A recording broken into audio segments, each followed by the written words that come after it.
जिस तरह से तमाम राज्यों में ऑक्सीजन की किल्लत को लेकर हाहाकार मचा है, इससे कोई अनभिज्ञ नहीं है।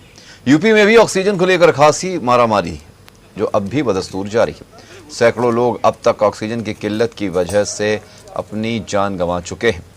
लेकिन यूपी का एक जिला ऐसा भी है जो कोरोना की इस दूसरी लहर में चुनौती को स्वीकार कर बराबर डटकर न सिर्फ मुकाबला कर रहा है, बल्कि लोगों को जिंदगी की सांसें भी मुहैया करा रहा है। लखनऊ से महज 102 किलोमीटर की दूरी पर स्थित हरदोई जनपद में शहर के लोगों को ऑक्सीजन के लिए दर दर भटकना नहीं पड़ रहा और न ही उन्हें ऑक्सीजन की कालाबाजारी जैसी समस्याओं का सामना करना पड़ रहा है।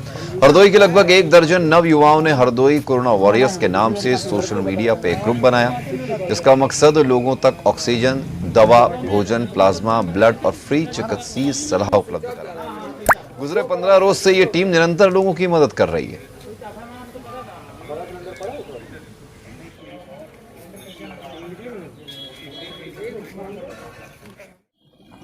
असल में जब भी कोविड का ये 2021 का लहर आई तो सबसे पहले हमने अपने एक व्यापारी बड़े भाई को खोया और तब से मन खिन्न था, व्यथित था और ये दर्द कुछ कम भी नहीं हो पाया था कि हमने अपने एक और युवा समाज सेवी साथी रुद्र प्रताप सिंह को खोया। तो उस दिन मैं वहीं L2 100 बेड लखनऊ रोड पे था और मैं बहुत देर तक अपने आप को रोक नहीं पाया और मेरे आंसू और मेरी स्थिति अजीब थी। तो उसी दिन मैंने मन बनाया कि अब मैं यहीं पर रह करके इन लोगों को कैसे क्या ट्रीटमेंट मिल रहा है, क्या इनके साथ दिक्कतें हैं, क्या समस्याएं हैं, इनके बीच रह करके इनके काम करूँगा। तो मैंने पाया कि सबसे पहला तो है कि मरीज की हिम्मत और हौसला बढ़ाएं, उसकी हिम्मत नहीं टूटने दें, उसका हौसला नहीं टूटने दें। दूसरा, जब भी शुरुआत में गए तो वहाँ इतना गंदगी का आलम था कि जो उसके अंदर प्रवेश कर रहा था वो भयाक्रांत होकर के आधा अधमरा वैसे ही हो जा रहा था, बीमारी से परेशान आता था और इतनी गंदगी, बदबू ये सब थी कि तो उस पर काम किया गया। जिला प्रशासन से रिक्वेस्ट करी गई और तमाम अधिकारियों को सूचित किया गया, मीडिया के तमाम पटलों पर ये बात को रखा गया।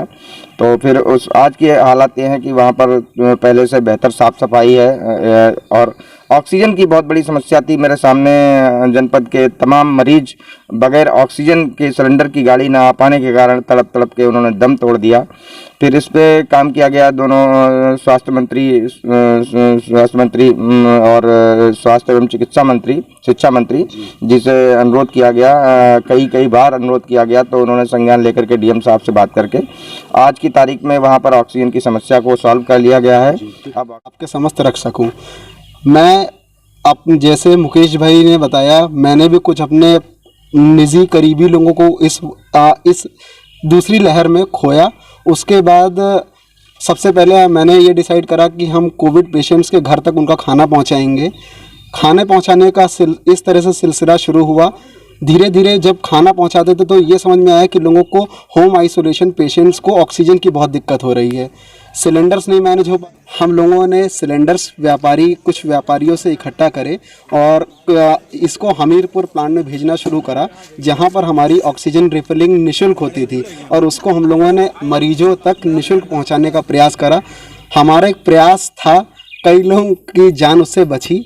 हमारी ये कोशिश है कि आगे भी जितनी भी लहर चल रही है, जब तक जितना कर सकते हैं हम सब कोरोना वॉरियर्स मिलकर के करेंगे।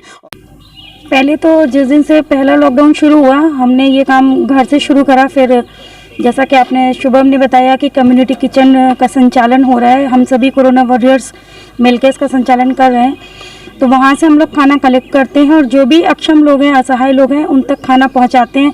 साथ ही कहीं से रिक्वायरमेंट अगर राशन की आती है तो हम लोग उन लोगों को राशन भी पहुँचाते हैं। नमस्कार सर, मेरा नाम अनुभव वाजपेयी है। पिछले 26 अप्रैल से कोरोना वॉरियर्स के नेतृत्व में हम लोगों ने जनपद के सभी ज़रूरतमंदों को ऑक्सीजन मुहैया कराई है और नाना प्रकार की जो भी दिक्कतें सामना कर रही थी जनपद हरदोई, उनको दवाइयों से लेके खाने से लेके सारी व्यवस्था हम कोरोना वॉरियर्स टीम के नेतृत्व में हुआ है। नमस्कार, मेरा नाम ऐश्वर प्रताप सिंह है। ये जो सेकेंड वेव आई थी कि इसकी गंभीरता मुझे थोड़ा सा देर में पता चली। जैसे जनता, यही हाल जनता का भी रहा कि वो भी इसको देर से समझ पाई कि कितना गंभीर इस समय परिस्थितियां हैं। मेरे दोस्त के मम्मी और पापा लखनऊ में एडमिट थे, तो उनको ऑक्सीजन की ज़रूरत हुई, तो कम से कम 400 से 500 नंबरों पे फ़ोन करने के बाद भी उनकी कोई मदद नहीं हो सकी। उसके बाद मुझे इस गंभीरता का एहसास हुआ कि जब वहाँ पे ऐसी स्थिति है तो हमारे हरदोई में, जहाँ पे कोई भी व्यवस्था नहीं, प्रशासन ध्यान नहीं दे रहा है, वहाँ पे क्या स्थिति होगी। तो इसी के बाद एक कोरोना वॉरियर्स हरदोई के नाम से ग्रुप बनाया गया, जिसमें आप सभी साथी जो यहाँ पे मौजूद हैं, ये सब लोग जोड़े। तो इसके बाद हम लोगों ने ऑक्सीजन सप्लाई का काम चालू करा, जो हमीरपुर के प्लांट से भर के आती थी निःशुल्क, और हम लोग निःशुल्क देते भी थे। उसके बाद कुछ समाज सेवियों के द्वारा हम लोग को सिलेंडर भी दिए गए, जो हम लोग वो भी कुछ थोड़ा सा अमाउंट रख के सिक्योरिटी वाला लोगों को देते हैं निःशुल्क। और उसके साथ ही कहते हैं मेरे कुछ स्कूल के जो दोस्त थे, जो डॉक्टर्स हैं, उनके द्वारा कहते हैं उनके माध्यम से कई जो कोरोना पेशेंट्स हैं उनको परामर्श भी दिया जा रहा है फ़ोन पे, जिससे उनमें हिम्मत बंधी रहे, उनको ये ना लगे कि वो इस समय बिल्कुल अकेले हैं।